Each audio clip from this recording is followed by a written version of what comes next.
Hi, everyone. I'm Erica Maldonado Singh. I'm the Assistant Director of the Center for the Political Future. Welcome to our film screening. At the Center for the Political Future, we are committed to advancing civil dialogue and reducing polarization. We do that in many ways, and today we're very excited to change things up a bit. We're going to look back at the most influential films from the 1940s to today to discuss how much or how little has changed in the last 80 years of cinema. We'll be looking at clips from each decade, beginning in the 1940s, and we'll invite our expert panel to weigh in. I welcome you all to submit any questions you'd like to ask to our guests in the Q&A box at the bottom of your screen. We'll also have our chat open if you'd like to engage with us throughout these next 2 hours. But please make sure to submit any questions you'd like specifically addressed in the Q&A box, because I'm going to be monitoring those, and we'll get to as many as we can. So next, I want to introduce today's moderator. We have Lee Johnson, who has been a wonderful partner for this event. He's the chairman and CEO of the Washington Film Foundation, and he's a member of the U.S. Supreme Court, District of Columbia, and Florida bars. So I will pass it off to Lee. Thank you, Erica. Can you hear me okay? We can hear you great. Good. All right. Thanks, everyone, for being here. Thank you, Erica. And hello to everyone. I wanted to just briefly introduce our panel and state that, as Erica said, like the center, the mission of our foundation is to promote respect for other opinions and civility and discourse. We use film as a way to develop dialogue on political topics, and that's what we will be doing here today with your help. The panelists we have for this event today are all very distinguished in their fields, and I'll start with Keli Goff. Keli is a graduate of New York University with a master's degree in strategic communications from Columbia University.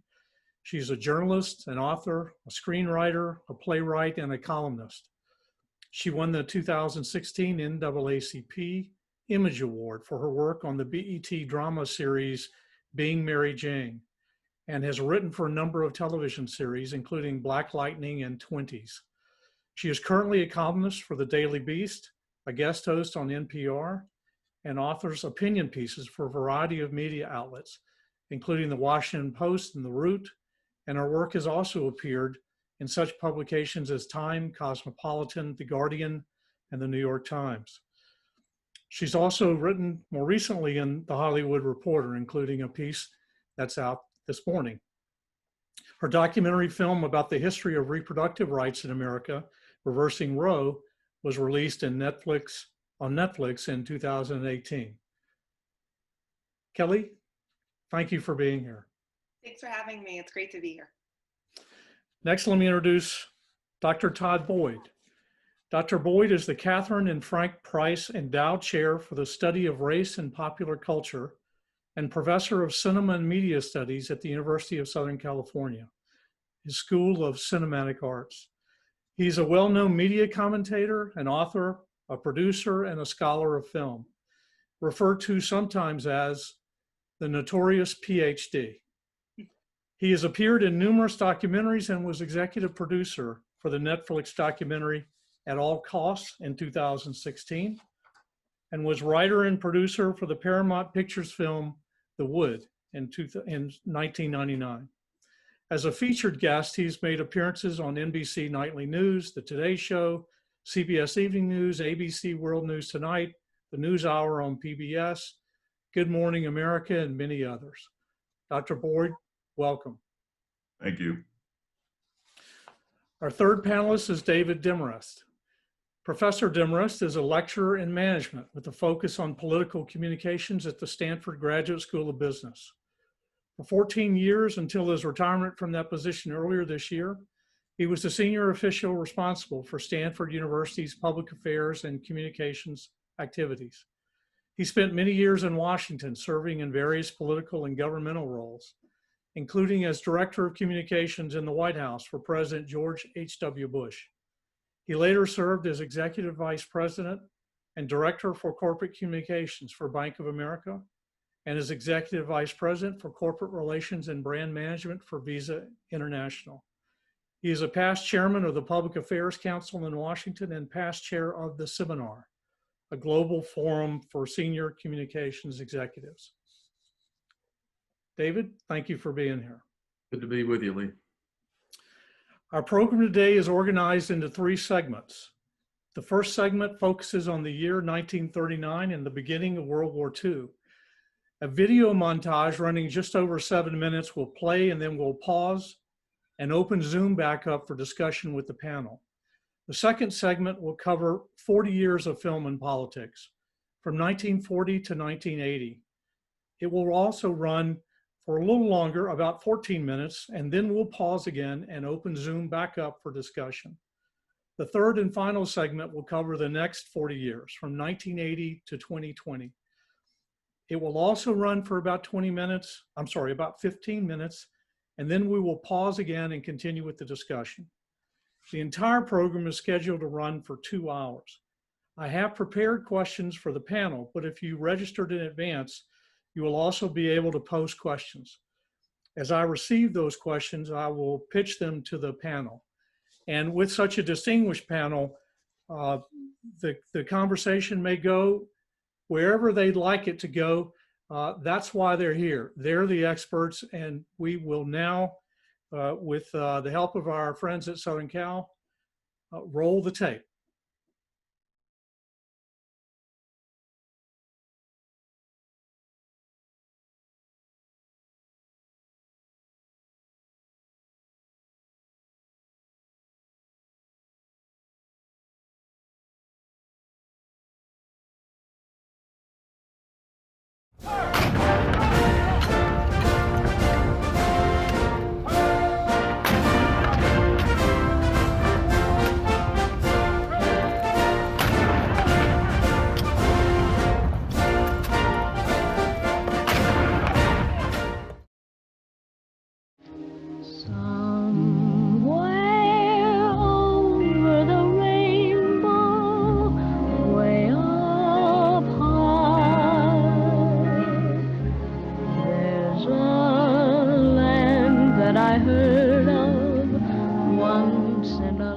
Our story begins in 1940.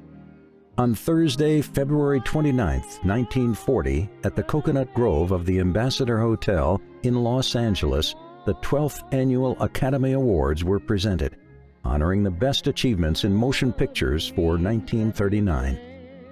It was the golden age of Hollywood, the year in which the greatest motion picture talent ever assembled created some of the greatest films ever made. Directors Frank Capra and John Ford focused on American history and American heroes in Mr. Smith Goes to Washington, Young Mr. Lincoln, and Drums Along the Mohawk. That's what's got to be in it. What? The Capitol Dome. On paper? I want to make that come to life for every boy in this land. Yes, and all lighted up like that, too. You see, boys forget what their country means by just reading The Land of the Free in history books. When they get to be men, they forget even more. Liberty's too precious a thing to be buried in books, Miss Saunders. Men should hold it up in front of them every single day of their lives and say, I'm free to think and to speak. My ancestors couldn't, I can. And my children will. I presume you all know who I am. I'm plain Abraham Lincoln. I've been solicited by many friends to become a candidate for the legislature. My politics are short and sweet, like the old woman's dance. I'm in favor of a national bank, of the internal improvement system, and high protective tariff. These are my sentiments and political principles. Company! Halt! Order! Arms! At ease. Where are you men going? Home. Home? The war's over. Cornwallis surrendered to Washington at Yorktown last week.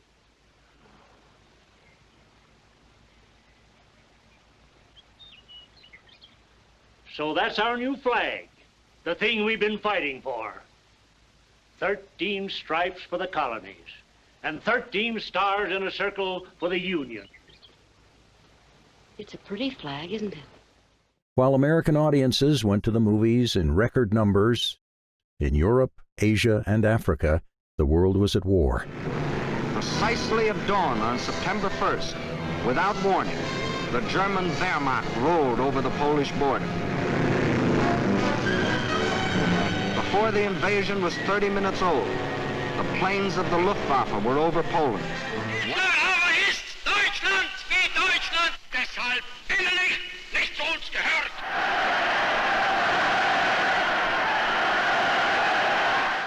In the 1930s, American public opinion had been strongly isolationist, but reports of death and destruction overseas began to create a shift in American public opinion. Without a declaration of war and without warning or justification of any kind, civilians, including vast numbers of women and children, are being ruthlessly murdered with bombs from the air. Movies and newsreels shown in theaters helped promote sympathy for traditional American allies. In England, children were moved to safety. By his latest act of naked aggression, Hitler has committed a crime not only against Poland, but against the whole human race. Against the mothers and children leaving the cities of Britain under the great evacuation scheme with a smoothness and speed that avoids a single accident or delay. As they start out on what to them is the great adventure, already German troops, guns and planes have crossed the Polish border to kill and to destroy. In France, the nation once more mobilized for war. Director William Wellman glorified the legend of the French Foreign Legion in Beau Geste. Today marks the end of your training. Starring Gary Cooper, Robert Preston, and Ray Milland. We are here on the desert as guardians of 20 millions of natives. They look to us for the protection and justice that is the tradition of the Foreign Legion. Yours is a high duty and a hard one. The odds are great. It is our allegiance to France and our debt to civilization to uphold that tradition. The English actor Robert Donat won the 1939 Academy Award for Best Actor for his role as the kindly headmaster, Mr. Chipping of Brookfield, in Goodbye, Mr. Chips. But even in victory, we have cruel news to bear. Losses that are the more tragic because peace is so close at hand.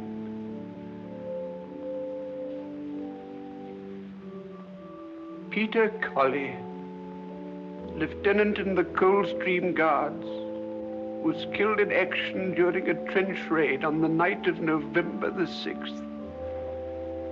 He remained in full view of the enemy in order to rescue his batman, who had fallen fatally wounded. As America prepared for a war it did not want, but could not avoid, the movies continued to provide entertainment, inspiration, insight, and hope.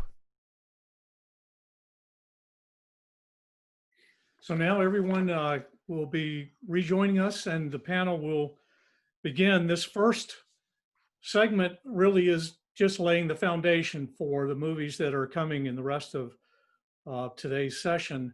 But let me start with you, Dr. Boyd. The movies in 1939, and we just saw clips from several of them, are often referred to by critics. I don't know if you're one of them who would feel this way, but 1939 is often referred to as the greatest year in film history. What do you think about that description? Is that fair? Do you agree with that, or do you have a different opinion?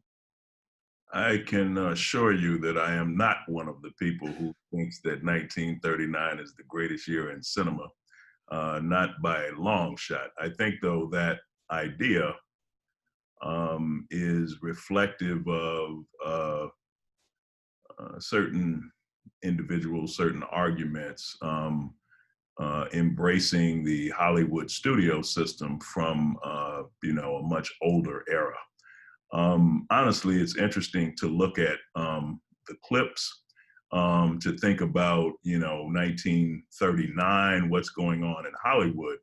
The studio system, of course, in spite of these very inspirational images of, high morality, is a very problematic place at the time in terms of its practices. It's quite exclusionary. The role of African Americans, for instance, is mired in a series of especially dehumanizing stereotypes. So we think about something like Gone with the Wind, which is from that same year, but not in the clips. And we think about someone like a Hattie McDaniel, who was not allowed to attend the film's premiere in Atlanta because of her race. And when she attended the Academy Awards here in LA at the Ambassador Hotel, she was forced to sit in a segregated section away from the rest of the white actors. And so to suggest that this was the greatest year in Hollywood, I think is reflective of people who appreciate that era, but maybe don't reconcile how that era corresponds with the politics in Hollywood and, as we're discussing sort of politics at a broader level, which are equally exclusionary. So for me to talk about the greatest year in Hollywood, it would have to be sometime in the 1970s, this point in which there's a real shift politically and otherwise. But beyond that, I think this is representative of the studio system at a time when it's often been written about and celebrated, but there are problems there that prevent me from ever according it that much significance without pointing out those historical inequities. And not to jump in, but just to piggyback off of something that Dr. Boyd pointed to, I also think a really important conversation to have is about who gets to determine what art is great. Even today, there's still a pretty significant lack of diversity in terms of critics, both of the American theater and of American film and television. It's something that in the last 5 years or so has been talked about more. But I know absolutely nothing about sports, and I couldn't tell you the difference between a touchdown and a slam dunk. Like I really know nothing about sports. But one thing I will say is I have certainly had friends who do follow baseball who have made the analogy, right? Who gets to determine who the greatest baseball player is when the Negro League was not allowed to play with the National League? And so similarly, when we have conversations about what is great art, what were the best films, what were the best plays, who were the best writers, we have to factor that into the equation, that a lot of the people who should have been involved in that conversation in the 30s and even before did not have a seat at that table. So I just wanted to put that out there because I think it will color a big part of this conversation. Yeah, let me ask you also, you mentioned Hattie McDaniel, Dr. Boyd, and of course she won the Academy Award that year for Best Supporting Actress for Gone with the Wind, the first African-American to achieve that distinction. She was criticized by the NAACP and others for her role. And as I understand the history, she defended her role in later years. What's your opinion about Hattie McDaniel's significance? Well, I think Hattie McDaniel is representative of Black actors from that era. She is the first African-American to win an Academy Award. And as I say, her personal experience at the award ceremony that evening was quite discriminatory in spite of her victory.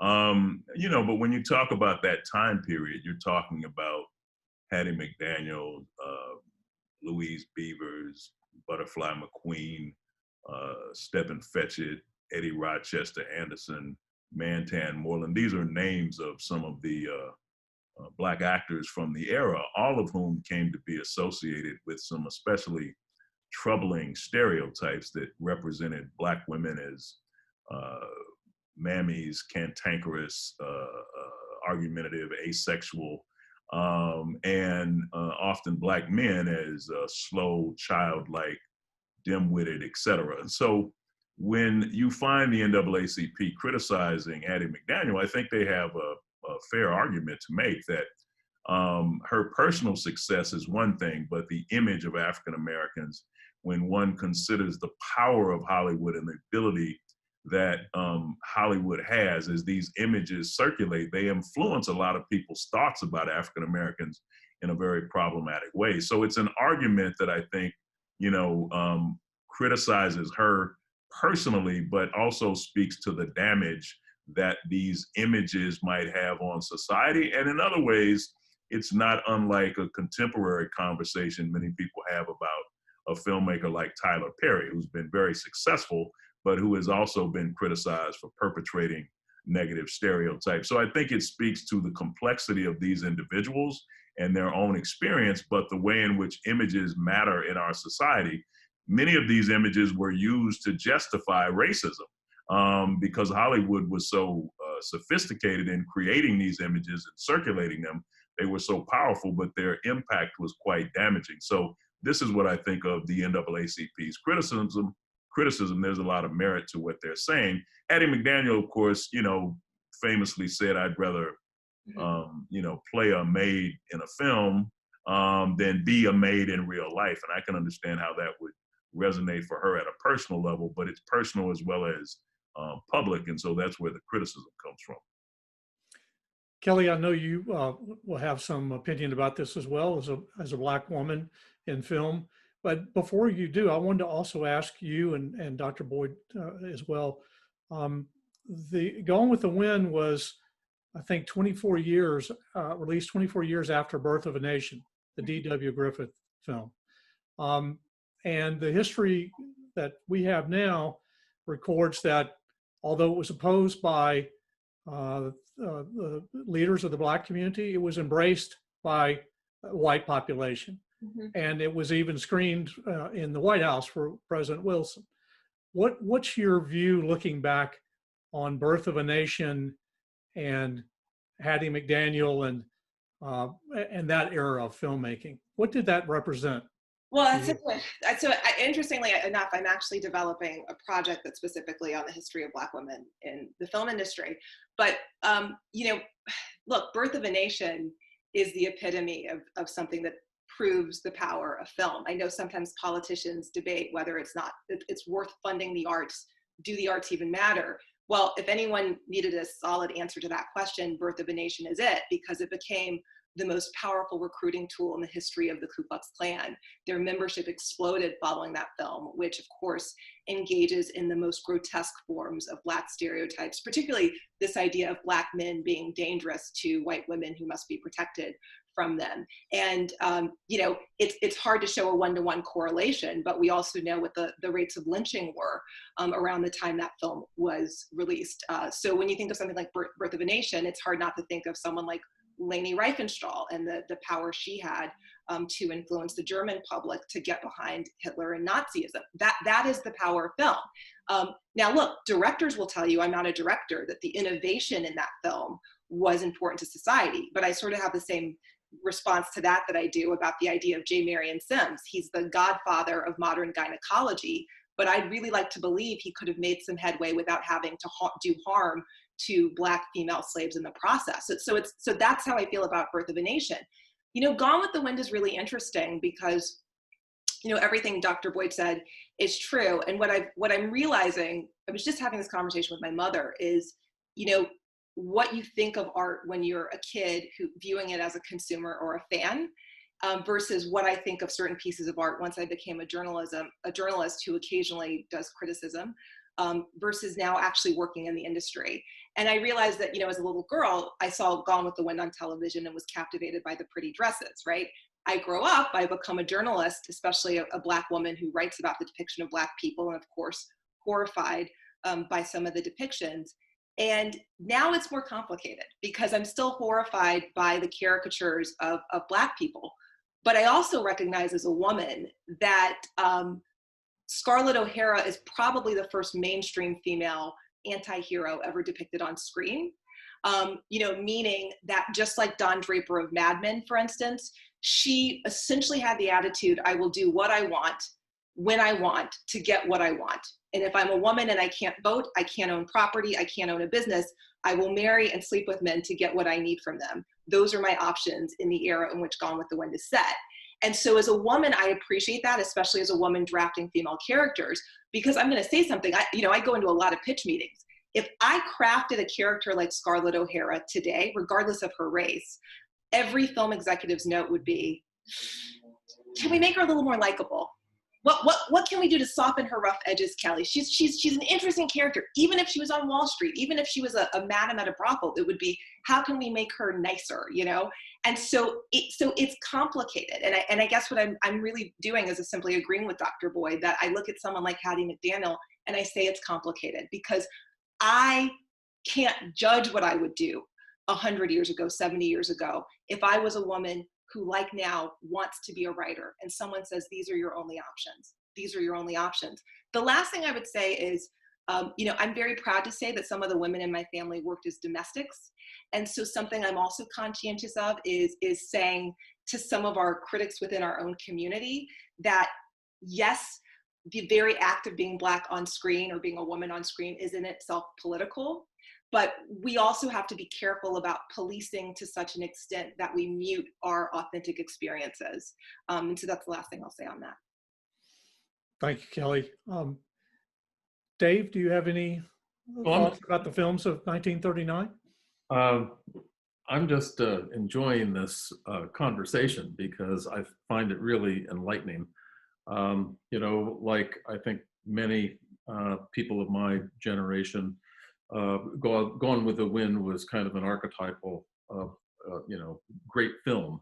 And it's taken, you know, really, I think, generations to sort of unearth some of the points that I think both Dr. Boyd and Keli have been just making, that there's an evolution that takes place in terms of kind of human consciousness that needs, and I think that's one of the things that's so, I think, enlightening about these kinds of conversations, and what, you know, the USC Center is trying to do and the Political Film Foundation is trying to do, is to kind of unearth some of this stuff that hasn't been thought of deeply enough.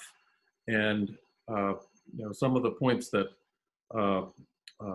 Dr. Boyd made about you know, the issues with Hattie McDaniel are just ones that I think 20 years ago people were kind of all on the other side of that conversation. That, boy, wasn't it great that Hattie McDaniel was the first African-American woman to win an Academy Award, full stop. There wasn't all of this other complexity brought to the fore. And I think that's one of the valuable things about this conversation.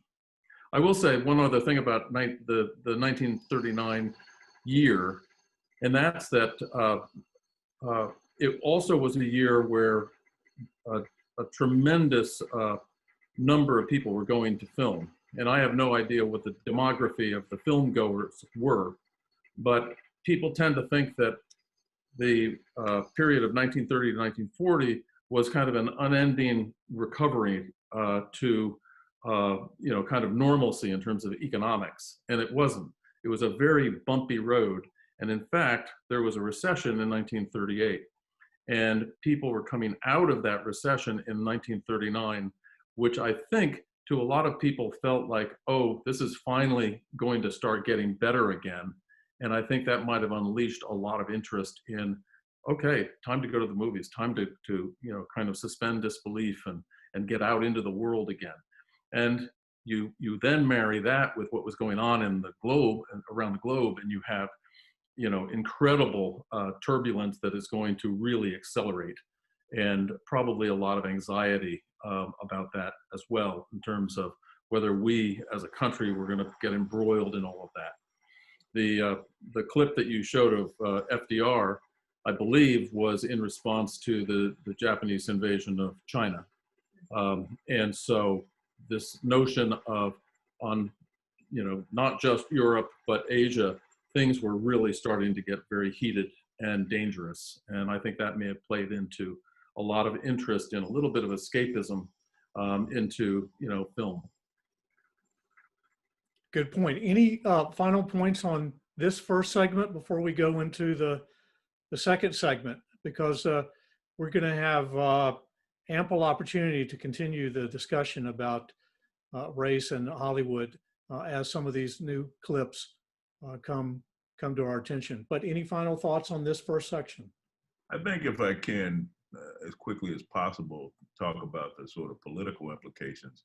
My read of Gone with the Wind speaks to also the fact that I think this film forwards what is, in essence, a kind of lost cause narrative, the sort of history of the lost cause of the South at this moment when the Civil War and the activities surrounding it was rewritten to accommodate the South post-Reconstruction. And I think that's a narrative that also often gets overlooked when people talk about the film Gone with the Wind.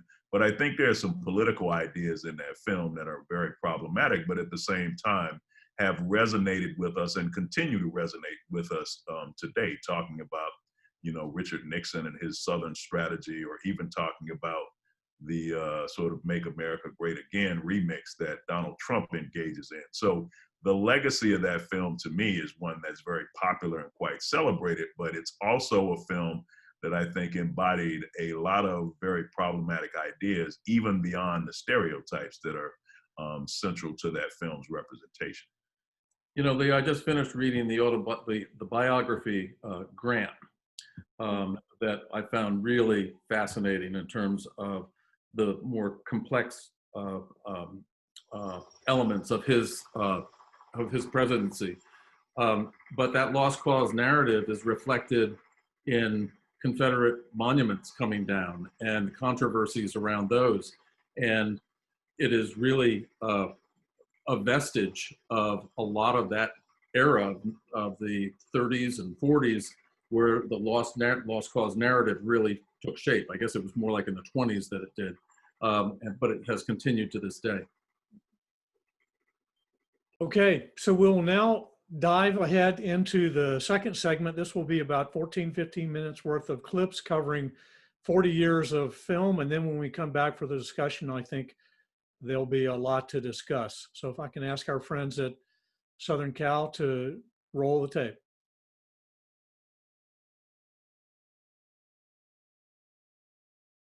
Thought you said you were the governor of a state. Yes, you was just a cheap crook. Well, you gotta crawl before you creep, don't you? I collect the chicken feed for a while, see? Then the guy makes me an alderman and I move in on the second floor. You know, bus franchises, garbage disposal, nice stuff. $100,000? That's what they tell me. But that's a confounded outrage, Mr. Alderman. Even in the days of Boss Herman, we didn't pay that price for franchises. The petition was filed by Dr. Jonas J. Jarvis, chairman of the Civic Purity League, Incorporated. They're always talking about graft, but they forget, if it wasn't for graft, you'd get a very low type of people in politics. Men without ambition. Jellyfish. Mr. Vice President, Mr. Speaker, members of the Senate, of the House of Representatives, yesterday, December 7th, 1941, a date which will live in infamy. The United States of America was suddenly and deliberately attacked by naval and air forces of the Empire of Japan. My first official act as governor of the state will be to appoint a special district attorney to arrange for the indictment, prosecution, and conviction of Boss Jim W. Geddes!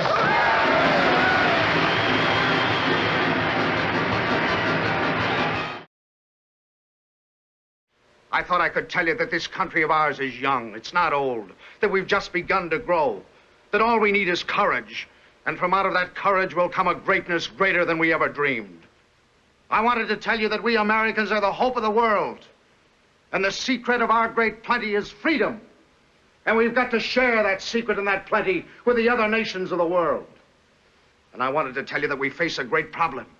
Because when people are cold and hungry and scared, they gather together in panicky herds, ready to be led by communists and fascists who promise them bread for freedom and deliver neither. Those are the things I wanted to say to you. They've tried to ruin me. But they are ruined. They tried to ruin me because they did not like what I have done. Do you like what I have done?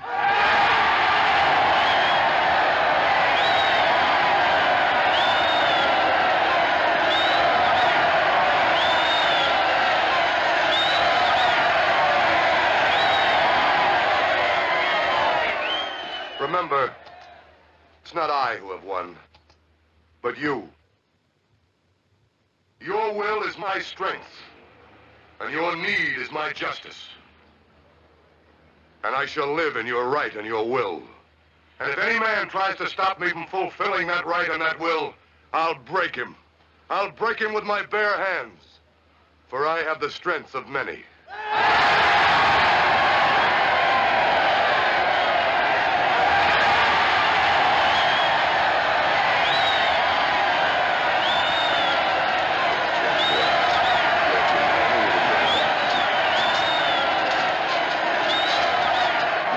I'm very glad to see you.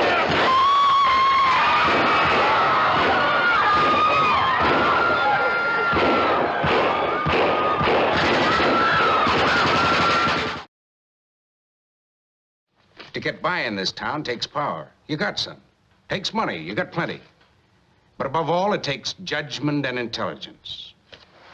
That's why you pay me $100,000 a year.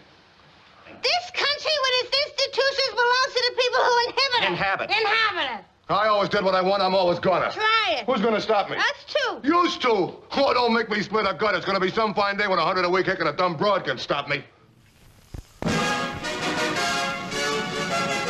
In Washington, a warm greeting between Mr. Truman, now retiring from his high office, and the man who takes over from him, General Eisenhower. From the White House, they make the traditional drive to the Capitol, though the tradition of the top hat has evidently been discarded. Fighter jets, what you doing to me? Fighter jets, what you doing to me? That's why Fighter Jets gives you that get up and go. Do you have trouble with your girl? Does she look elsewhere? Here's how Vita Pig solved his problem.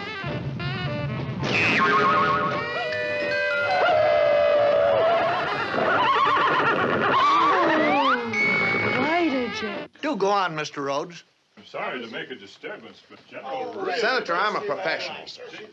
And I have to look at the image on that screen, same as I'd look at a performer on my show. And I'll have to say, he'll never get over to my audience. Not to the 65 million people who welcome me into their living rooms each week. And if I wouldn't buy him, do you realize what that means? If I wouldn't buy him, the people of this country aren't ready to buy him for that big job on Pennsylvania Avenue. Frank, you're not going to see all those people out there today, are you? Now, John, you wouldn't have me break with tradition, would you? Remember the first day we took public office?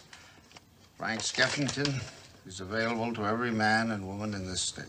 It's my guess that the old-fashioned political campaign in a few years will be as extinct as the dodo. It'll all be TV and radio. It'll all be streamlined and nice and easy. Well, mind you, I use the TV and the radio sometimes, but I also get out into the wards. I speak in fight arenas, armories, street corners, anywhere where I can gather a crowd. I even kiss babies.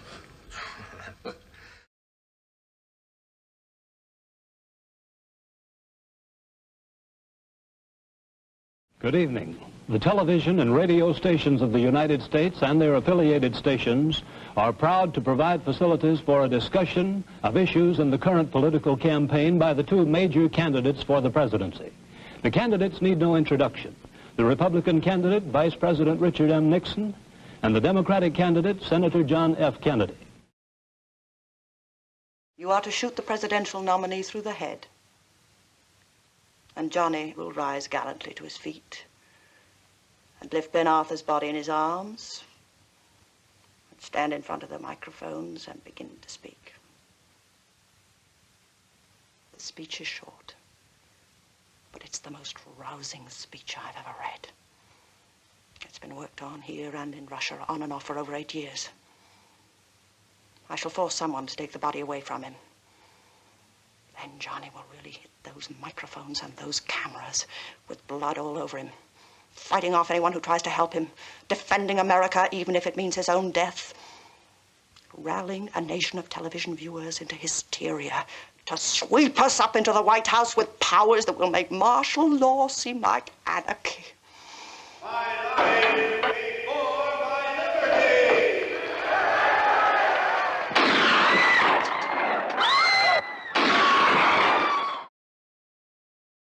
Don't you understand? If I start to fight like Cantwell, I lose all meaning. If you don't start to fight, you are finished.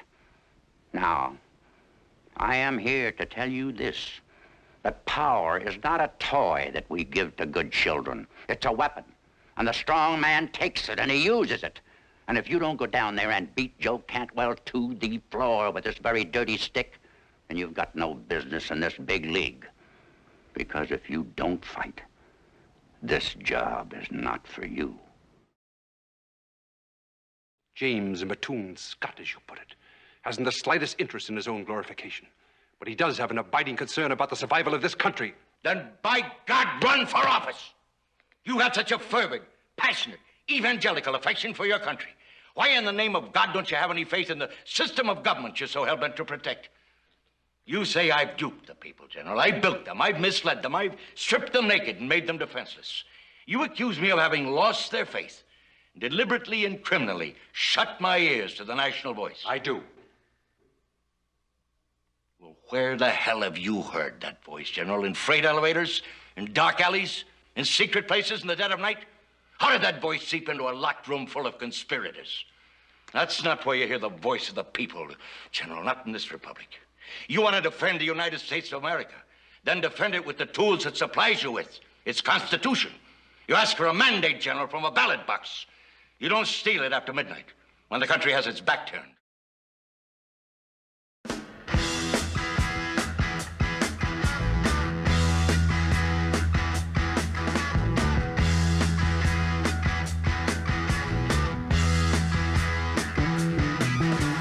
Get your motor running. Head out on the highway, looking for adventure, and whatever comes our way. Because the time has passed when you can turn your back on the fundamental needs of the people.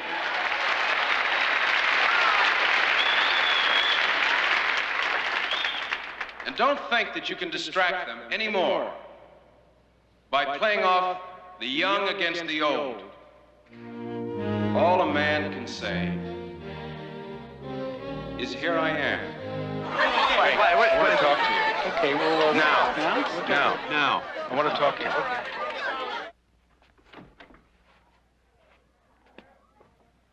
you. Okay, we've got about 60 seconds of privacy before they find out we're here now, so, what's on your mind, Senator? I don't know. Okay, I gotta get out there. See, I told you they'd be there. Marvin, what do we do now? And I want to say this to the television audience. I made my mistakes, but in all of my years of public life, I have never profited from public service. I've earned every cent. And in all of my years of public life, I have never obstructed justice.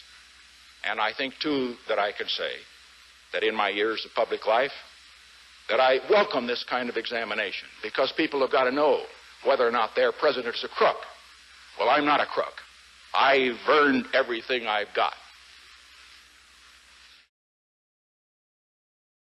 There's a source over at General Accounting that tells us that there's a whole rat's nest of illegal shit going on over at Creep. Like what? Like a slush fund. Hundreds of thousands of dollars of unaccounted for cash. Hundreds of thousands of dollars? Any comment from Creep? Yes, unavailable for comment. They're not talking. Well, what else beside the money? Where's the goddamn story? The money's the key to whatever this is. Says who? Deep Throat. Who? Oh, that's Woodward's garage freak, his source in the executive. Garage freak? Jesus, what kind of a crazy fucking story is this? I want you to get up now. I want all of you to get up out of your chairs. I want you to get up right now and go to the window, open it, and stick your head out and yell, "I'm as mad as hell, and I'm not going to take this anymore!" So 40 years of politics and film, there's a lot to get at there. So I'll start it, but we can take it wherever you want to go. Let's start with Citizen Kane, 1941. According to the American Film Institute poll of people, I think, in the industry, it's still considered the top film of all time. Now, Dr. Boyd and Keli and Dave, I don't know if you agree with that characterization, but when you look at that scene of Orson Welles pledging that the first thing he's going to do if he's elected is appoint a special prosecutor to investigate his opponent, did that remind you of anything? I see no relevance to the current era whatsoever.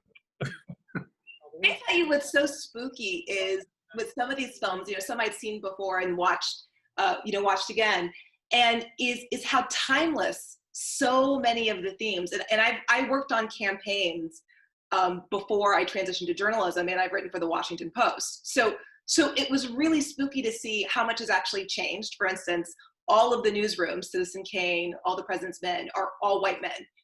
That's all that's in the newsroom, period. You had a couple of secretaries answering phones and whatnot. And, there's more diversity in those institutions, not as much as there should be, but a lot more. But that totally stood out to me, someone who's been there being like, oh, wow, that's right. This is what it used to look like. But what's spooky is how much hasn't changed. I mean, you could literally transpose Rupert Murdoch for Citizen Kane today. It is, the parallels were so eerie. And that line where Spencer Tracy says, and you'll have to help me, I'm forgetting which movie it was, but where he talks about, campaigning is going to be replaced and completely different by TV and radio. And today, so much campaigning is digital. But that last moment where he says, I'm going to keep kissing babies. I mean, one of the theories about why Joe Biden lost Florida is because they didn't do enough door knocking, right? So even with all of the money being spent, these hundreds of millions of dollars on TV ads, to quote the late Tip O'Neill, all politics is fundamentally local. So that's why some of these movies hold up, for good and for bad, actually. I mean, there were some not great things in these films that have held up, but it's amazing how timeless some of them are. Yeah, that movie was, that was a clip from the movie The Last Hurrah. And as I understand it, it was loosely based on the former mayor of Boston. Oh, well, there you go. Tip O'Neill's backyard. Yeah, there you go. Exactly. And I worked a campaign in Boston, so I can attest to the fact that all politics there really is local. Yeah. Well, did I get that right, Dr. Boyd? I think so. If you look at Broderick Crawford's portrayal of what was really Huey Long from Louisiana, and all the populist themes that come out in there, one of the things I talk about in my class is about populism and how it's the arsonist and the firefighter is one. The arsonist starts the fire, stokes the anger, and then portrays himself and creates fear, and then portrays himself as the protector. And he's going to put out the fire, tamp down the anger, because he's kind of she is the savior. And you see that theme played out over and over and over again in American politics. And so you're seeing a lot of those populist themes today, with a lot of fear stoking, and then I'm the one, I can intuit all of your fears, and I'll be the one to be your protector. Another element that makes it timely, Dave, that particular film is, we saw the assassination scene, which was based on Huey Long's real assassination at the Capitol in Baton Rouge, 1935. But more recently, in the campaign, which you referred, was the apparent plot interrupted by the FBI by people in Michigan to kidnap and possibly murder the governor of Michigan. So also to Kelly's point about how timeless some of these themes are. With regard to a couple of the films which also promote populist themes and also television, Keli, you mentioned The Last Hurrah, and how Spencer Tracy talks about the personal side of politics. And in both A Face in the Crowd and The Last Hurrah, we begin to see in the late 40s and 50s the emergence of television as a key element of political campaigns. Would one of you like to talk about that and what you think was represented there, and any comments? I'm going to say something very shallow, but for anyone who's worked on campaigns or even students who've interned on them, they will appreciate this.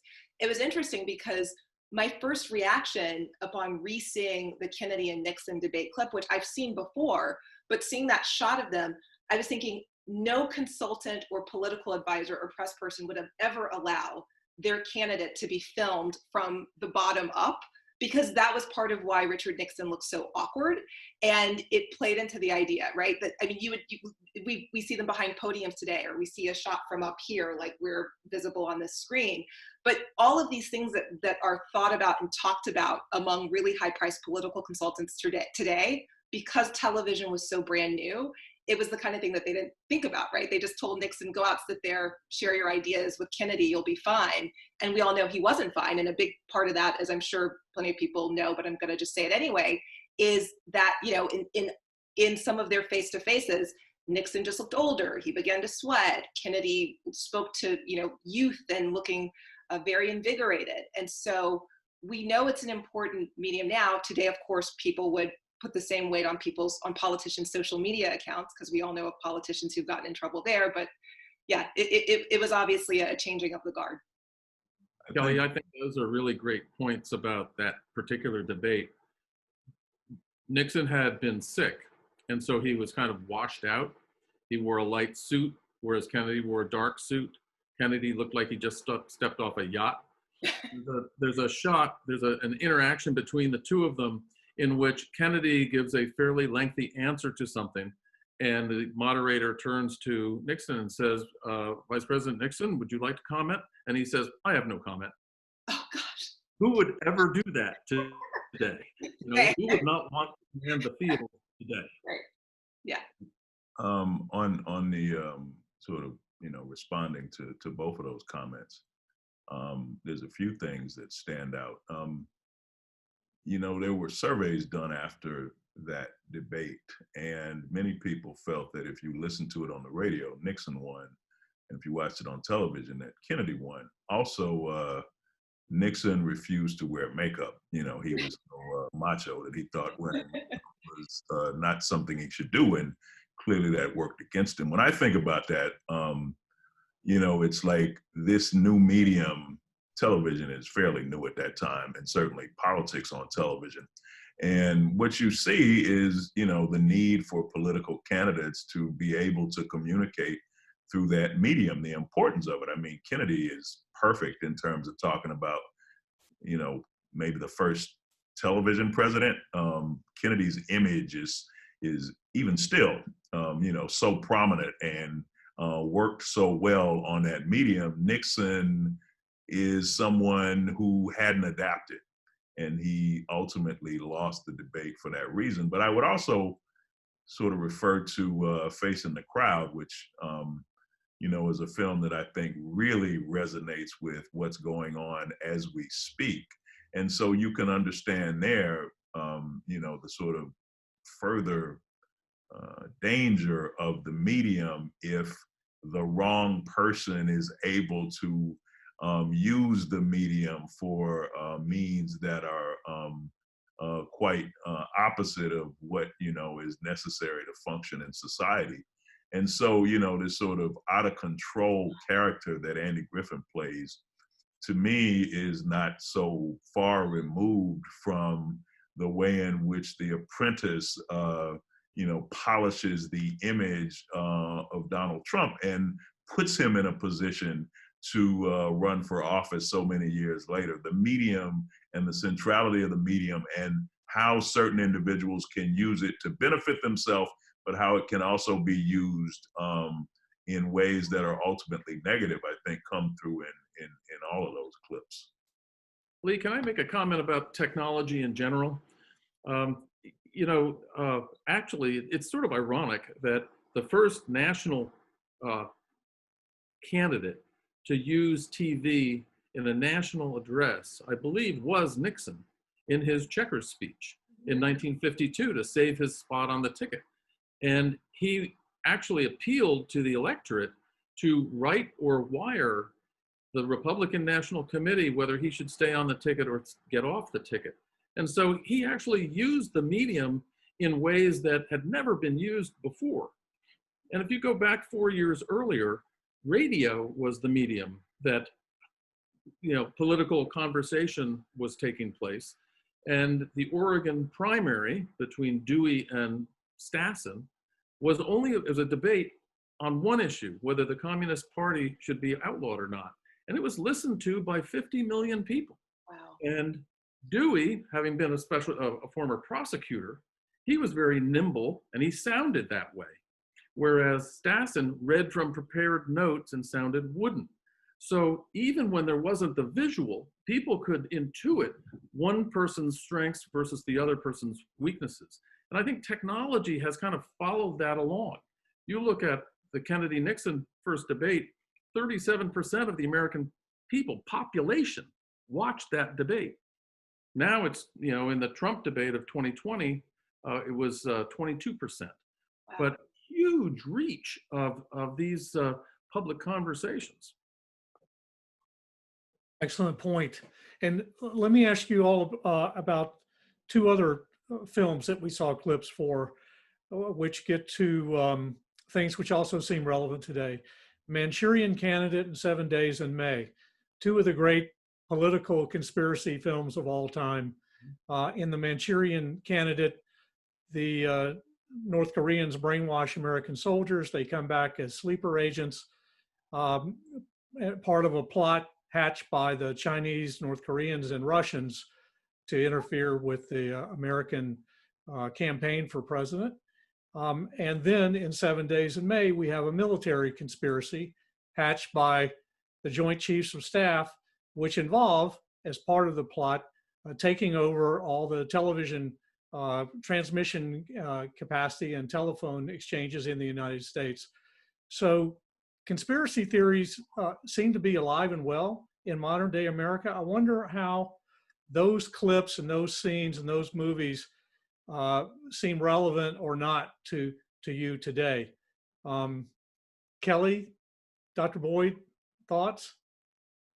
Well, you know, I think The Manchurian Candidate is a great film, and I'm specifically referring to the one we watched the clip from the 60s, not the more recent 2000s, just to be clear.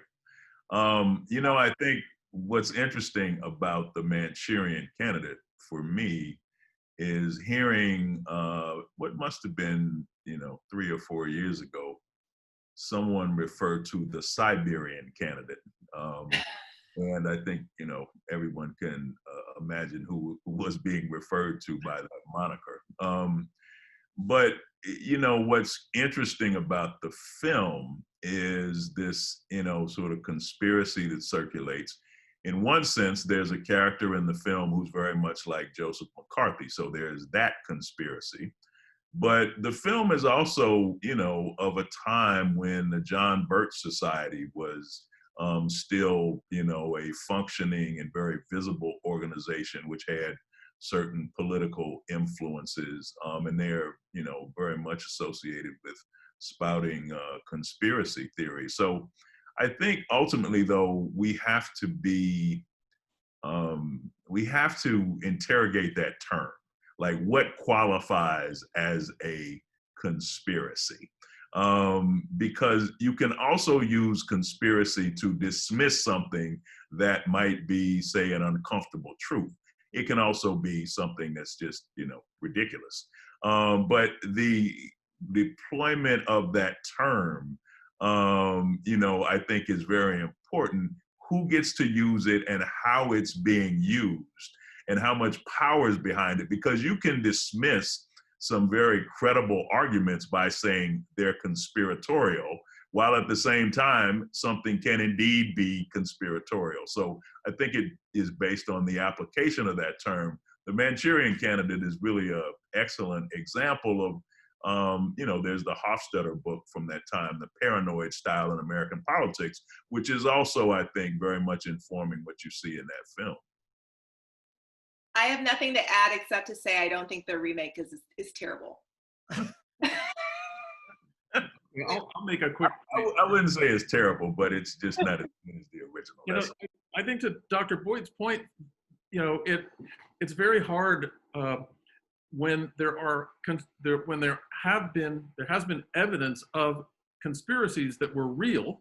Watergate was a conspiracy within the, it involved, a lot of people. 69 people were charged with crimes because of Watergate. 40-some went to prison.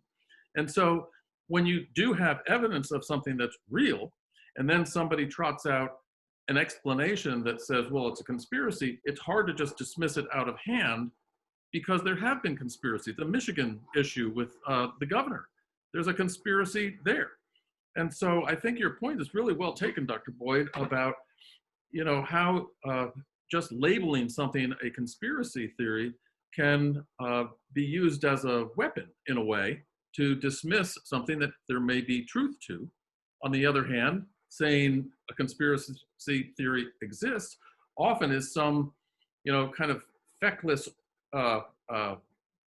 explanation that is used in a defensive manner. So like what we've got right now, that there's this vast conspiracy of election rigging and so forth going around the country. I have to say, though, I think this is actually a conversation that goes beyond these two films, because, the fact of the matter is, when you have low moments about, like, why did I become a journalist again, right? And movies like All the President's Men, or they remind you, right? It's the moment where you go, oh, right, you can make a difference, and that's the great hope. The sad reality, though, is, I've come to the realization that walking into certain corridors and saying I'm a journalist is the equivalent of walking in and saying I work for the IRS, right? The amount of respect and faith that people put in the institution that they held back then, so that when the Washington Post finally had definitive proof, and also the New York Times, because they should get some credit too for their work on the Watergate story, but I'm loyal to the Washington Post. So when the evidence was there, we had these media institutions that to some degree were sacred. You knew, even though you knew they were imperfect, you knew that at a certain level you could trust them, and that is not the perception of a lot of mainstream media today, which frankly is one of the reasons I started working as a screenwriter and as a producer, because what I started to realize is I could write a million different articles about birth control access. I could write a million different articles or talk on NPR about the impact of closing women's clinics in Texas. And yet some of the people I wanted to reach with my work were not going to read the New York Times, the Washington Post, listen to NPR. And so one of my favorite quotes is from Marie Wilson, who founded Take Your Daughter to Work Day. And I think she credits Wilma Mankiller with the quote, which is, you don't meet people where you are, you meet people where they are. And a lot of people, instead of opening up a daily newspaper, are tuning in on their televisions, are tuning in on Twitter. And that's what makes this conversation about conspiracies tough, because there's a lot of legitimate, just cuckoo conspiracy talk that proliferates on social media. But what is interesting, and I would argue, is even as much as certain facets of the country are critical of Hollywood and critical of their perception of it being out of touch with the rest of America, they still, when movie theaters are open, want to buy a tub of popcorn and escape. And so for me, part of what fuels my work is this idea that the person who might not trust the Washington Post or the New York Times anymore, but will watch a movie, I may not be able to change their entire worldview, but what can I teach them in a script? And the last thing I'll say on this is, it was really eye-opening for me when I took the job on Being Mary Jane. And I had the kind of atypical experience, that I was very blessed, because I know a lot of people spend years and years trying to work to get the big break. And Mara Brock-Akil had followed my work as a journalist, and she offered me the job. And so I took this job on a lark. And I remember when I took the job, because, it's essentially a romantic dramedy, right, about a Black female journalist. So I was definitely writing something I knew. And a lot of it is, a lot of it is about her romantic entanglements, but it's also about her work as a cable news journalist, which is what really attracted me to the show. But when I took the job, I definitely had some of my snootier friends, my East Coast friends who were thinking, oh, that's an interesting choice, which really means that's a lesser choice, right? You're going to go do screenwriting when you could be writing articles in fancy magazines or what have you. And I remember when I took the job and I wrote an episode, it's the episode we won the NAACP Image Award for, and it had to do with sexual abuse and the impact it had on a particular character's mental health. And two things happened that have always stayed with me. And whenever I ever contemplate taking a break from screenwriting, these are the two things that really keep me going. Is I had someone I had known for years who sent me an email and said they had battled mental health issues, and that this episode of television touched them in a way because they felt it was speaking to them in a way that other people didn't understand. And we had never had that conversation in all the years I'd known her. The other thing that happened is the night of the NAACP Image Awards, the woman seated next to me said, well, so what brings you here? And I told her, and she said, well, I watched that show. What episode did you write? And I told her about the episode. And she said, I was abused as a child. I'd never discussed it with my daughter till we sat and watched that episode together.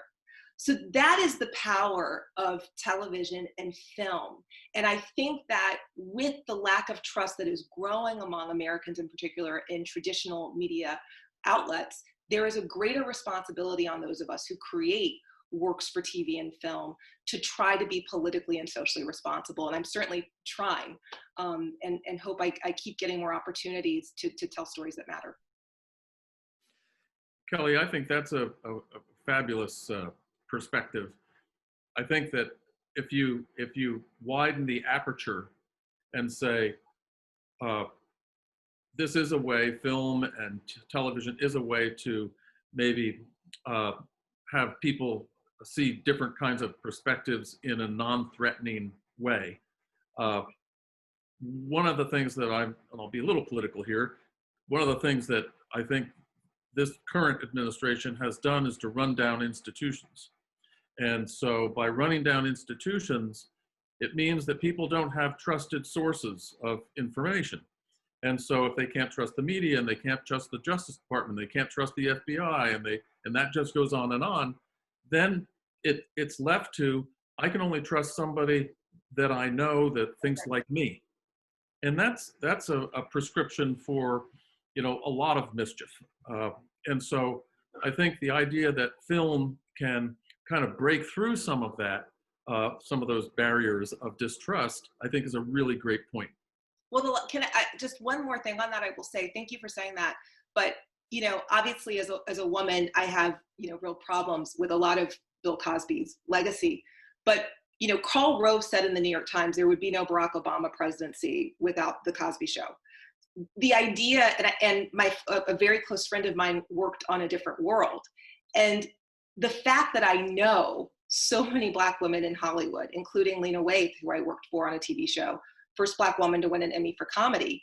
And these women got into the business because of those shows, and the fact that they're now creating stories, because the show I worked for Lena on had the first Black lesbian lead character on a show. And I've now heard from young women who were Black who said, I never thought I'd get to see myself, on screen that way. So I think there is, we can't forget the power of all of this, even though there are people who, to your point, are dismissive of institutions. There are plenty of people who like to make fun of Hollywood and, how superficial or shallow it is. There's power in imagery, there's power to harm, and there's power to help and to bring people together. And, I think it can be done. There are plenty of films that have fallen short, but I think that there are a lot of artists who are trying to do great work, especially now, to fill a bit of the void that we're talking about now that people don't trust a lot of institutions, but still do want to buy a tub of popcorn and go on a date night when things are open post-COVID. I think there's a couple things. The sort of rise in importance of information. And when I say information, I'm referring to journalism, film, television, media, social media, what have you. This shift that takes place beginning perhaps in the late 60s, early 70s, when America goes from being, an industrial nation to a nation centered around the production and dissemination of information in one form or another. So as we're talking about, All the President's Men and the Washington Post, that's journalism, but it's film. To talk about, Being Mary Jane, that's television. And of course, there's social media. There used to be very, sort of strict boundaries between all those things. I think now we live in a time when, for many people, they are all part of the same experience. People aren't making distinctions between what might come from a newspaper versus what might be in a film versus what might be in a television show versus what might be on social media. We have an abundance of information now. And I think one of the things that's challenging is not having the sort of parameters that might have distinguished this. It's like all out there and people kind of go and figure it out for themselves, which might not always be good, which can, go in directions that maybe we don't want it to go. We appreciate the proliferation of information and the access to it, but the impact of it, in this sort of unregulated environment is something to think about as well. Which brings me to my second point. You mentioned Bill Cosby. And I've told this story in public a few times now, but I had an encounter with Bill Cosby many, many years ago. And long before he was, in the situation he finds himself in now, when many people still considered him America's dad. And I had a personal experience with him. And if I might say so, he's one of the rudest, most inconsiderate, I'm trying to say this without saying it the way I would normally say it. He was not a nice person, and I'm being especially generous here in my comment. But what I remember about it was, I've been at USC for a long time, and this was early in my career at USC. I'm originally from Detroit. And I called my parents to tell them about, meeting Bill Cosby and this really negative experience I had with him. And I remember being on the phone with my stepmother, and she got mad at me because she really loved Bill Cosby. And I'm telling her, no, this is not someone you should love. And what I realized is she loved Heathcliff Huxtable. She loved the character that he played on The Cosby Show. I was dealing with Bill Cosby, the person who, ends up in jail for all these years of sexual harassment, sexual molestation, etc., charges that lands him where he is now as a very old man. I was dealing with that person. My stepmother was dealing with this character that he played so well on television that people believed it was actually him. I mention that to say the line between a fictional character and the real person is emblematic of the sort of disappearance of these lines between journalism, film, television, social media, etc. And so in that way, as this information goes out, there's one thing being created, but what people believe is often something quite different. But the other thing you're tapping into, though, is the power of his image, right? Like the profound power of that image, which, if you take if your stepmother reacted that way, and I'm assuming she knows you pretty well, right? And then you think of all of the white Americans who at the time were thinking, I don't want to see my daughter, any black kids or any black boys around my daughter. And they're watching Theo Huxtable and they're going, oh my God, I just had that same knucklehead conversation with my teenage boy last night. Same nonsense. That, it makes a difference. And I sometimes think that people, particularly people who do the in the trenches, on the ground, really nitty gritty activist and policy work, it can seem like, what those of us who are doing on my end at a laptop, maybe it's not so important. But I had an experience, I guess it was last year or a year or two ago, but my film Reversing Roe was a history of the reproductive rights cases before the Supreme Court, specifically the most high profile abortion cases. And it was interesting because you always wonder when you're creating art, like who's seeing it. I had a funny experience where I went to a theater, there was like one other person there, So you think to yourself, like, did you create art that actually made a difference? And it was really interesting because a couple things happened, which is one, I heard from students who were talking about seeing the film at their colleges and the conversations they were having. But the point that I'm getting back to here is I was at an off the record thing, so I won't disclose where it was. But what someone in the room said is, I'm always getting asked how people of influence or people who have money or people who have lots of social media followers can make a real difference on these issues we all care about.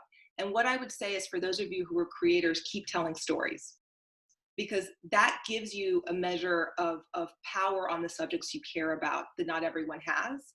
And I think that sometimes people don't always appreciate the long-term impact. But like I said, when I cross paths with girls wearing Hillman t-shirts from a different world, which came from, the Cosby Show originally, it is such a reminder that, oh my gosh, 30 years later, we're now seeing the fruits of Black people creating art in Hollywood because of a show that was on the air 30 years ago. And that all flows back to Dr. Cosby, who I've heard all sorts of stories about, including some nice ones, Dr. Boyd, including some people had nice encounters, but I've also heard stories like yours, so. All right, so let's pick it up from here. And I hate to go on without giving anyone the opportunity to mention EasyRider and the whole era of Vietnam. That had a tremendous impact on American society, and I think on Hollywood as well. So are there any comments about that era and that movie? Well, EasyRider is really an interesting example because it sort of ushers in what I would consider the greatest era in Hollywood, the era of New Hollywood in the 1970s. It's the film that effectively captures the counterculture. You mentioned Vietnam, the anti-Vietnam War protests, the counterculture more broadly. This is also the era of, Black Power movement, the women's movement, et cetera. Really interesting time. And Hollywood, of course, had a difficulty reaching these audiences, and EasyRider in some ways altered that. But what people often forget about EasyRider is the end of the film. The two characters, Dennis Hopper and Peter Fonda, are killed. They're killed by these conservative, rural Southern figures who don't like their lifestyle and what they represent. And there's a moment before this happens when Peter Fonda famously says, "We blew it." So the idealism tied to the counterculture was something that the film suggests was recognized from within as an opportunity that was ultimately missed. I mean, the movie's released during the same period of time as the Manson murders. And so to think about, what we would see in the 70s in this era of films like All the President's Men and such would be this momentary break away from the traditional studio system. Directors gained a great deal of power, the sort of emergence of a anti-hero rejecting these sort of moralistic endings that had become so popular in Hollywood movies. It's a time when a lot was going on in the culture, and I think the movies reflected that. But then at a certain point, Jaws and Star Wars are released. These movies, change the way the industry does business. And we, from that point forward, start seeing fewer and fewer political films. So the 70s is really important, and EasyRider particularly, because it represents this moment when the way politics was represented in film would be different than it would play out before or after that decade. So that film is very important as a kind of indication of this shift. I hadn't thought about the profound impact of the changing of the guard in the studio system until you said that. I was thinking about The Candidate. The point I was going to make was about The Candidate, which I think is probably the best and most accurate film I've ever seen about a political campaign. But you look at that ending of the film, and I don't know if we're allowed to do spoilers here, but you look at the ending of that film, you could never end a film about a campaign like that today. Like there is no, I just feel like there's no one who would say, sure, great, that makes sense. And the other thing that I think is interesting to your point, Dr. Boyd, is I was trying to find out what happened to that screenwriter because I love the film so much. And he won the Oscar for that film and never wrote another film for Hollywood. Doesn't that just kind of say everything about that that era, right? That he was probably like, right. Kelly, Dr. Boyd, Dave, comment, and then we'll go. We have a lot of questions that have piled up, but we also need to hit the next segment. So what I'm thinking is, Dave, you'll get your comment in, and then we'll go right to the tape. And then when we come back, we're going to go right to questions from people who are watching. So Dave. Go. Yeah, very quickly, you know, I grew up in the 60s. I was part of the anti-war movement in the 60s. And interestingly to me, the greatest anti-war films about Vietnam, at least, were in the 70s and the 80s. And, you know, Platoon and Apocalypse Now and Coming Home. Born on the 4th of July. Born on the 4th of July, Deer Hunter. So to me, it takes a little bit of time for, you know, history to kind of catch up. It's a lot more difficult to write history. I guess they say newspapers are, you know, history's first draft, right? But it does take a little time for people to start to massage what's been transpiring in the last few years and try to capture it then in something like these great movies. Okay, let's go. As I said, lots of questions lined up. Let's go to the third segment. I ask our friends at Southern Cal to roll that tape, and we'll come right back and go to questions from people who are watching online.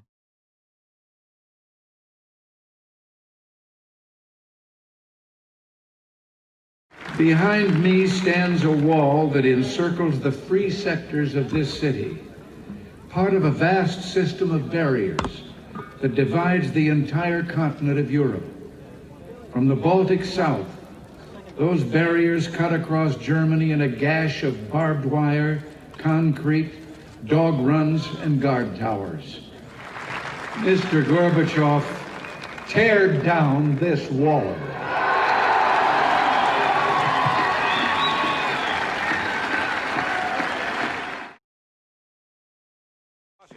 One, and cue him with effect. Good afternoon. A Libyan fighter plane attacked a United States military installation at Camiso, Sicily at 10:07 a.m. Eastern Time. The Libyan MiG-21 was itself shot down by American F-14 jet. Pentagon is up, going back to 1A. U.S. Naval Air Station on the island of Sicily. Why are you here tonight? What do you have to say to these people? My name is Ron Kovic. I'm a Vietnam veteran. My name is Ron Kovic. I'm a Vietnam veteran. I'm here tonight to say that this war is wrong, that this society lied to me, it lied to my brothers. Some sort of scuffle or commotion has broken out on the floor of the convention. Disabled veterans protesting the war in Vietnam. We're going to try to get a microphone down there. Why? Why are they gassing us out in the parking lot? Why are they fighting us? Because it is a lie. The truth is that they have killed a whole generation of young men. Fight the power! Fight the power! We've got to fight the powers that be! Elvis was a hero to most, but he never meant shit to me. Yes, he's straight out racist, the sucker. What'd I tell you about that noise? What'd I tell you about that pitch?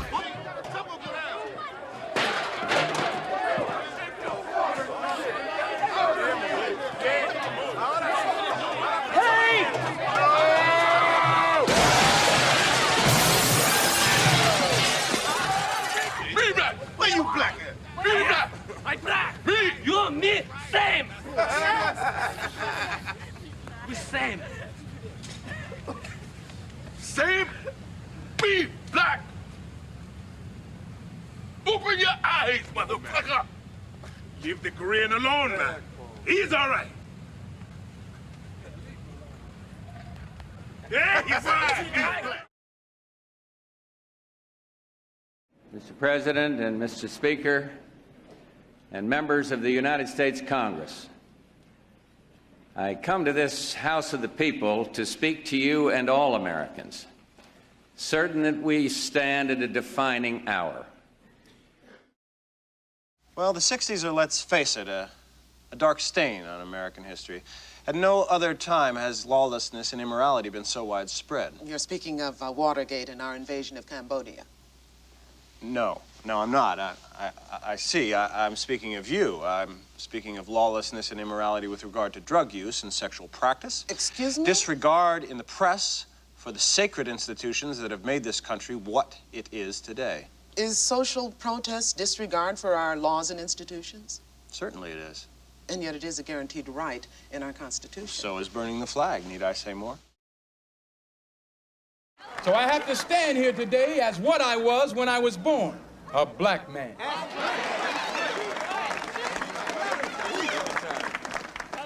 Before there was any such thing as a Republican or a Democrat, we were black. Before there was any such thing as a Mason or an Elk, we were black. Before there was any such thing as a Jew or a Christian, we were black people. In fact, before there was any such place as America, we were black. And after America has long passed from the scene, there will still be black people. But I believe the true practice of Islam can remove the cancer of racism from the hearts and the souls of all Americans. And if I can die having brought any light, having exposed any meaningful truth that will help destroy this disease, then all the credit is due to Allah, the Lord of all the worlds, and only the mistakes have been mine. Please give all my love to the children. I love you dearly. Sincerely, El-Hajj Malik El-Shabazz, Malcolm X. Assalamu alaikum. Get your hand out of my pocket! Get your hand out of my pocket, nigga! Get your hands out of my Brother, pocket! Get your hand out! brother, please, hold it. Calm down, please, brother. Oh my God! It's a bomb!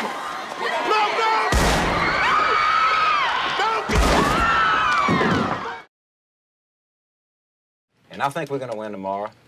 And I think that the governor is going to fulfill his promise and change America. And I think many of you are going to go on and help him.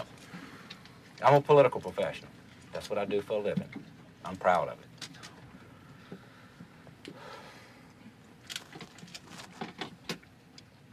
We changed the way campaigns are run. When presidents speak to Congress and the nation from this podium, typically they comment on the full range and challenges and opportunities that face the United States. But this is not an ordinary time, and for all the many tasks that require our attention, I believe tonight one calls on us to focus, to unite, and to act, and that is our economy. For more than anything else, our task tonight as Americans is to make our economy thrive again. The Democratic Party don't care about the African American community. Isn't that obvious? Hey, you got half of your kids out of work and the other half are in jail. Do you see any Democrat doing anything about it? Certainly not me. So what are you gonna do, vote Republican? Come on, you're not gonna vote Republican. Let's call a spade a spade. I mean, come on, you can have a 1 billion man march. If you don't put down that malt liquor and chicken wings and get behind somebody other than a running back who stabs his wife, you're never gonna get rid of somebody like me.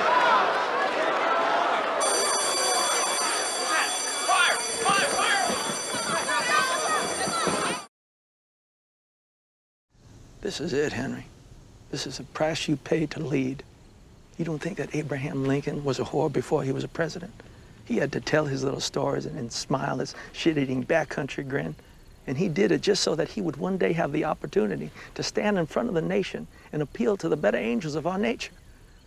And that's where the bullshit stops. That's what it's all about. So we have the opportunity to make the most of it, to do it the right way. You know as well as I do, there are plenty of people playing this game that don't think that way. They're willing to sell their souls, crawl through sewers, lie to people, divide them, play on their worst fears for nothing, just for the prize.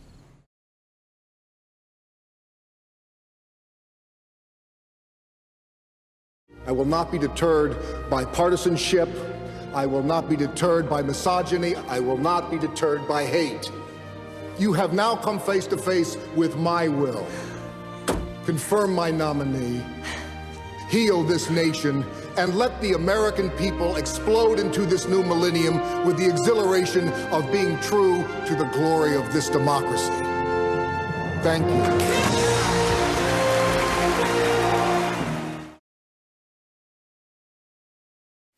Good evening. Today, our fellow citizens, our way of life, our very freedom came under attack in a series of deliberate and deadly terrorist acts.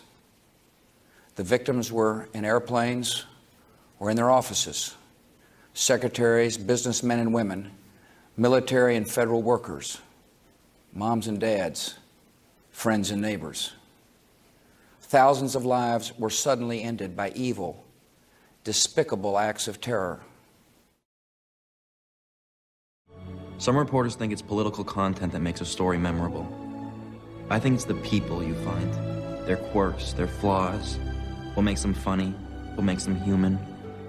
Journalism is just the art of capturing behavior. At 1:23 East Coast time, comedian Tom Dobbs has been elected President of the United States. The free world will now be led by a comedian. There was a problem with the computer voting system. I tried to warn them, and it's that error that's made you the next President of the United States. I didn't win. Not even close. The bottom line is Eleanor Green came to me and told me that there was a computer glitch in the Delacroix computer voting system. She warned the chief executive of Delacroix, James Hemmings, but they decided to cover it up for economic reasons. It's not good for the stock offering, really. The truth is, I'm not the elected President of the United States. On the Statue of Liberty, it says, "Give me your tired, your poor, your huddled masses yearning to be free." On the Declaration of Independence, it is written, "All men are created equal and endowed with certain inalienable rights."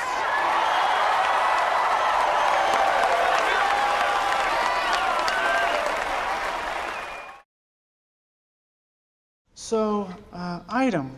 We need to have a conversation about the mood of the British Parliament, the bumps on the road ahead and whatnot. I'm sorry, I don't, this situation here is this it? No offense, son, but, I mean, you look like you should still be at school with your head down a fucking toilet. Your first point there, the offense, I'm afraid I'm gonna have to take it. Your second point, I'm 22, but item, it's my birthday in 9 days, so to make you feel more comfortable, we could wait. Don't get sarcastic with me, son. We burnt this tight-ass city to the ground in 1814, and I'm all for doing it again.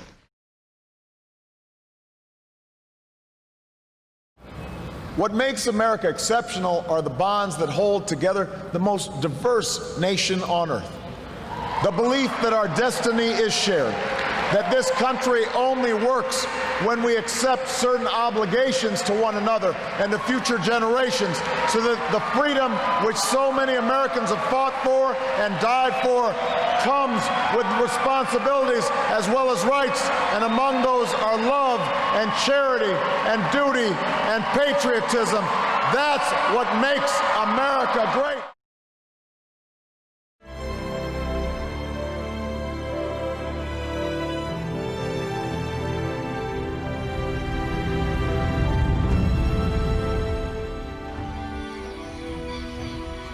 This is an unlawful assembly. You have 2 minutes to disperse. Go home or go to your church. This march will not continue. Troopers, advance!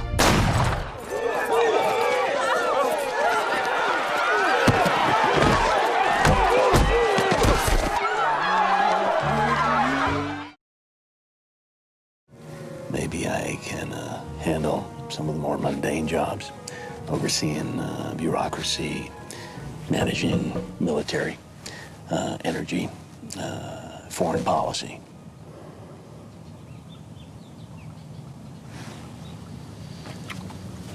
That sounds good.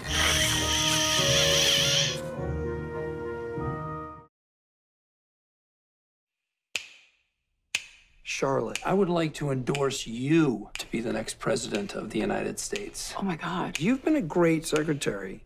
Of state. Which state again? All of them? So with love in our hearts and hope in our souls, I say these words again. You've heard them before. You've liked them before. We can't say them too much. because together we will make America strong again. Together, we will make America wealthy again. Together, we will make America proud again.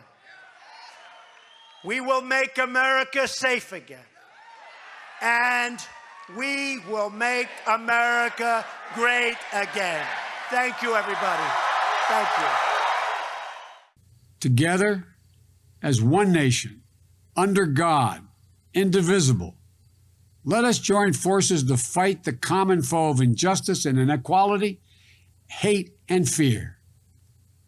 Let's conduct ourselves as Americans who love each other, who love our country, who will not destroy, but will build. We owe it to the dead who were buried here at Gettysburg. We owe that to the living and to future generations yet to be born. There's been abroad in this land in recent months a whisper that we have somehow lost our greatness, that we do not have the strength to win without war, the struggles for liberty throughout the world. This is slander, because our country is strong, strong enough to be a peacemaker. It is proud, proud enough to be patient. The whisperers and the detractors, the violent men are wrong. We'll remain strong and proud, peaceful and patient. And we will see a day when on this earth, all men will walk out of the long tunnels of tyranny into the bright sunshine of freedom. Ladies and gentlemen, that was the President of the United States.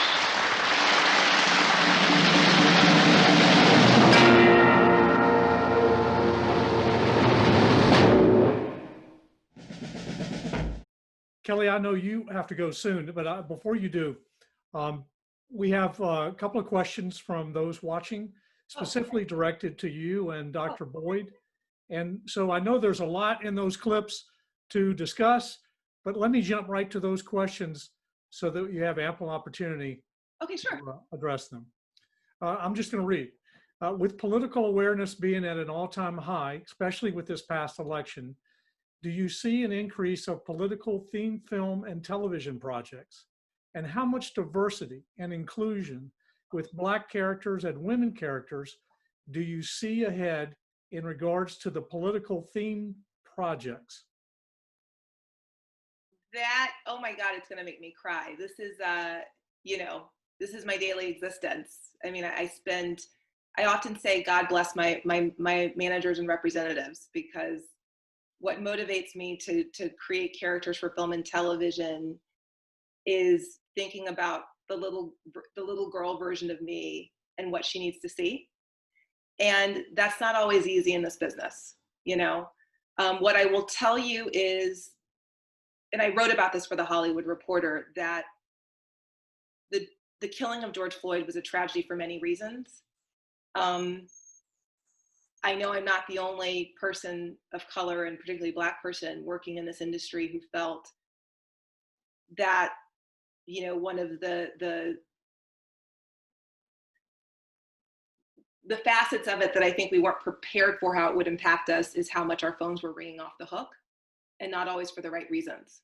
So, meaning, some of us got called by people who had done or said things related to race that were not great, and very quickly wanted to kind of get some projects in the pipeline related to race that could kind of say to the world, see how great I am. So that is a long-winded answer to say, I am hopeful, because a lot of us who write these types of projects with characters of color specifically in mind, and that might have political or social themes, have been getting a lot more phone calls and a lot more meetings. I think the real answer to that question, however, will be evident a year from now or 2 years from now.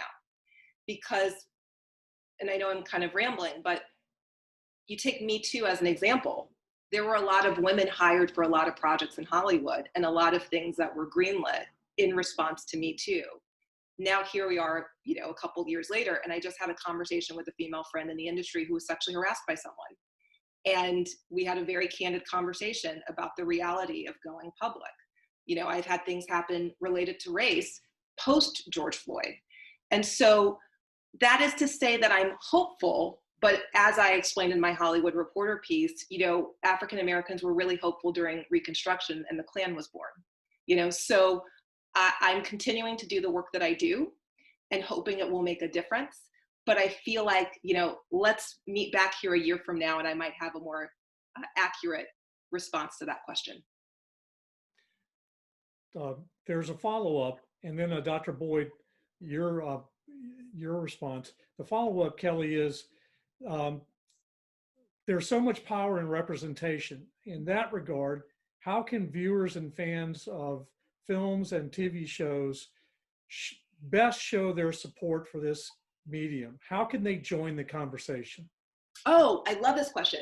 So here's actually one of the most important things you can do is you can literally Google Black directors, Black writers, Black producers, Black sitcoms, Black dramas, and watch them. I know it sounds very simple, but you can actually watch them and broadcast the fact that you watch them. Because what often happens, and I literally just went through this not too long ago, is, you know, you want to have a conversation about a project. Like you say, I'd love to do a project where the lead is a Black woman in politics. And you have usually an older white male executive who says, that's interesting. Who's the audience for that? And you think to yourself, well, I feel like a lot of Black people seem fairly interested in politics. I mean, they kind of helped elect Obama for 8 years. I feel like there's an audience. They kind of gave Joe Biden the presidency, but there's still this perception that it's too hard, it's too much work. And so when people actually tweet and say, I'd heard of Sex and the City, I never heard of a show called Girlfriends, it's really funny, that actually matters when people spread the word about content like that. And when they tune in, you know, when they go opening weekend to the box office, when the box office is open again. But supporting content by Black artists can really move the needle in a significant way. Great. Obviously, you're very engaged and right in the middle of it, so it has impact. You're hearing your words. Dr. Boyd? Well, I think, you know, it's interesting to mention George Floyd, and certainly I share the experience of, you know, the day or the week after. You know, in between, you know, doing media interviews, I could live the rest of my life. And I'm doing media interviews all the time. And that was, you know, just overwhelming in terms of people wanting comments. And the question I kept getting was, you know, what can I do? What can we do?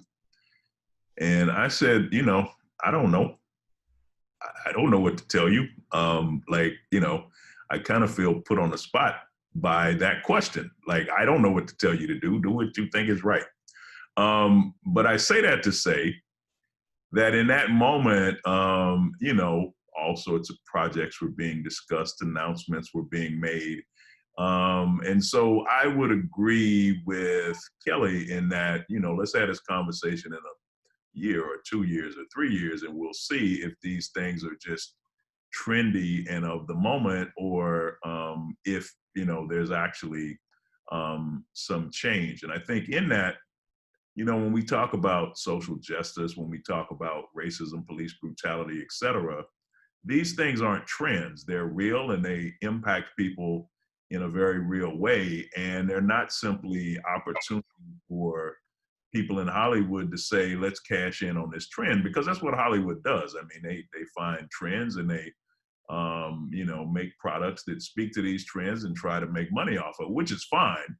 But, you know, when you're talking about someone's life, it's not a trend. It's not a, you know, something to be made into a film and make money off of and then move on. So I guess there's that part of it. And then the other part of it is, which is interesting, which offers some possibility. The moment we're in now, as, you know, I mean, I could be specific and say during the pandemic, but as streaming has become so important, you know, everybody, whatever streaming services they watch, Netflix, Hulu, Amazon, it's different now than it's been throughout this history we've been talking about throughout this panel. It's not just movies playing in movie theaters.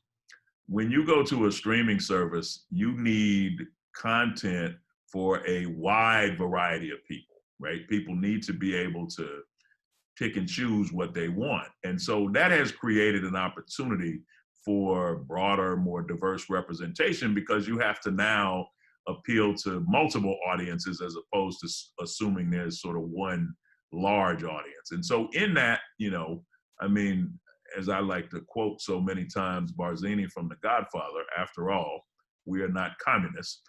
There's an opportunity in the moment for people to make money, and it's part of a new business model where you need more content as opposed to less content.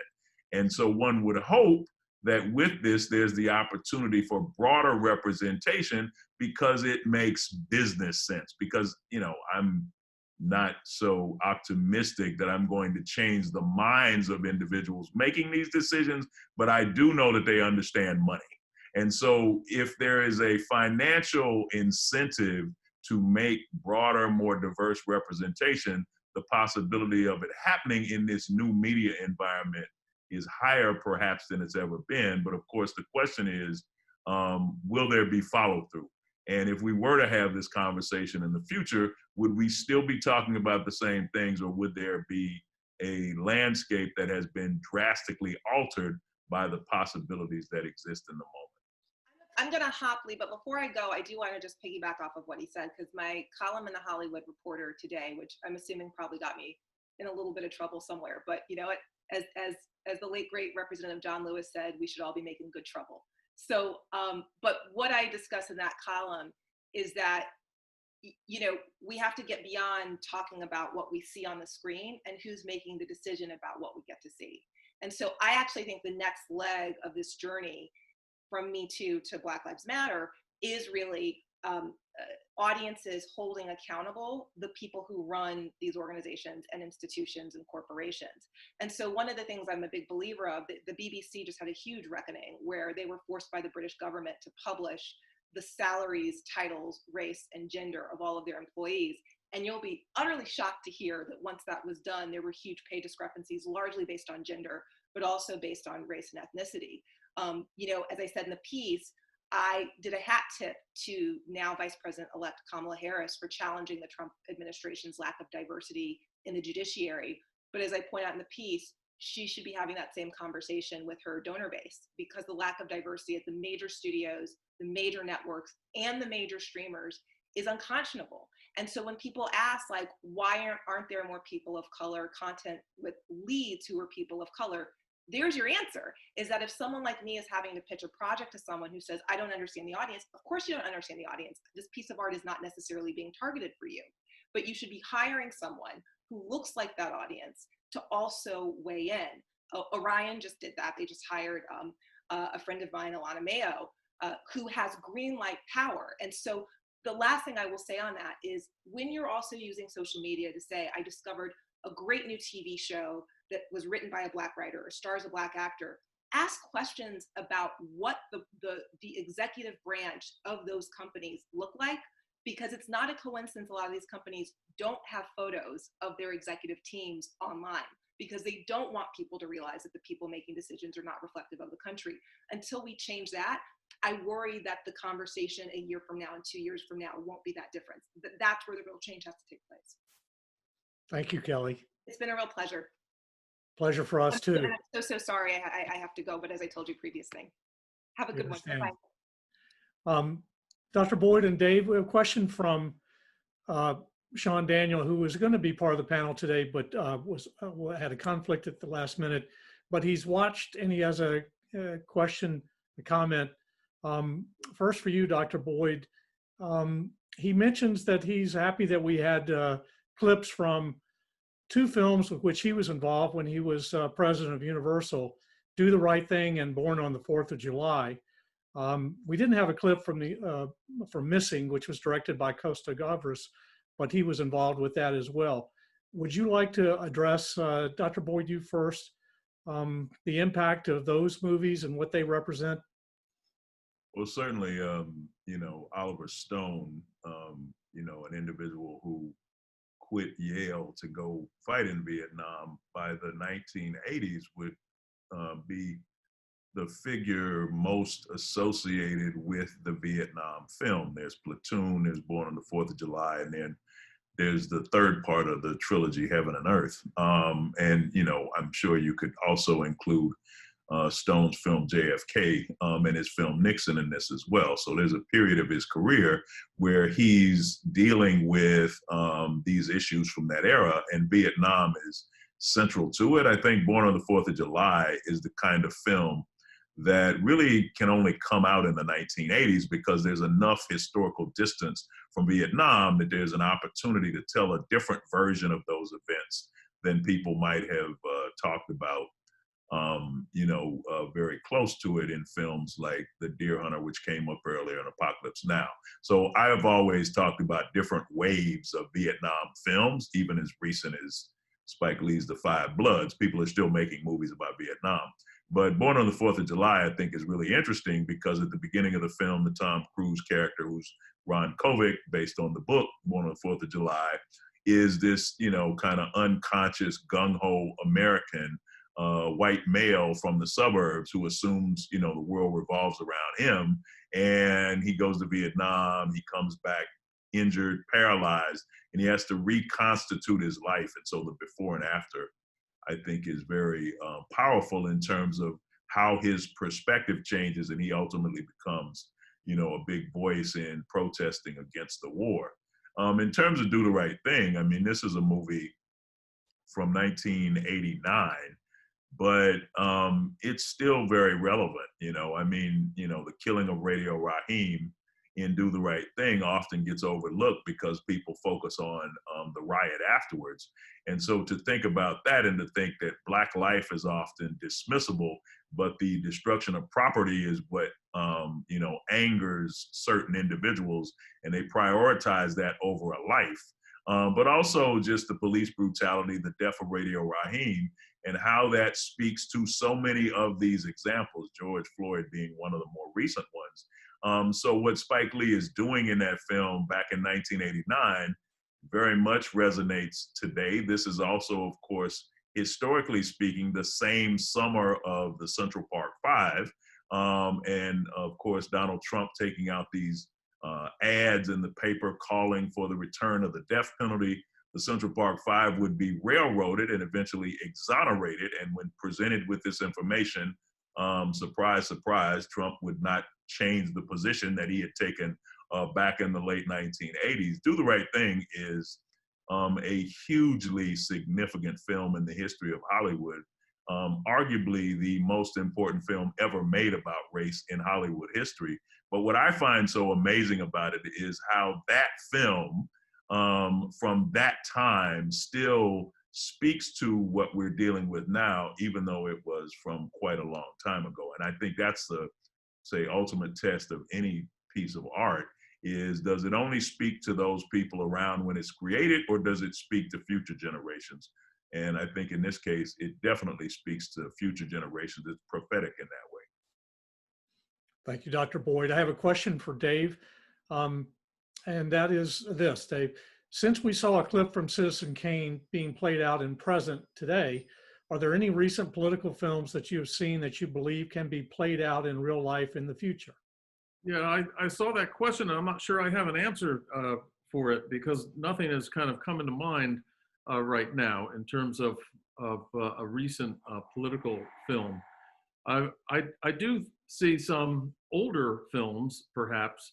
I mean, I liked Costa Gavras on some of his works, and a film like Z, I think has some relevance to, even though it was done, I think, in 1969, that has some relevance to, just how power is manifested in a destructive way. And, we're all watching, the current circumstance that we are, having to endure with the use of power to maintain power. And that's, I think, something that you can go back in history and see some films that are illustrative of things that are happening right today. Here's a final question, which I will pose to you both. The final speech from Frederick March in 7 Days in May, Rod Serling was the screenwriter for that film, and I'm curious what you both think. Is America still the world's leading democracy, and will liberty win out in the struggle against tyranny the way Frederick March proclaimed it would at the end of that scene? Dr. Boyd, what do you think? Well, that's very well-written dialogue in a movie, but to actually, put those words into action relative to contemporary society is another thing entirely. I mean, we're in a moment when this concept of democracy is being tested, and it's being tested quite strongly, and we are literally in the midst of finding out whether or not it's, good dialogue and great rhetoric, but is it real? It's not just the act of one, say, rogue individual, rogue president, if that's not an oxymoron, but it's the supporters who have embraced him. 70 million people we know so far voted to re-elect the current president. And so, some people might see challenges to democracy. Other people might not be so concerned about this.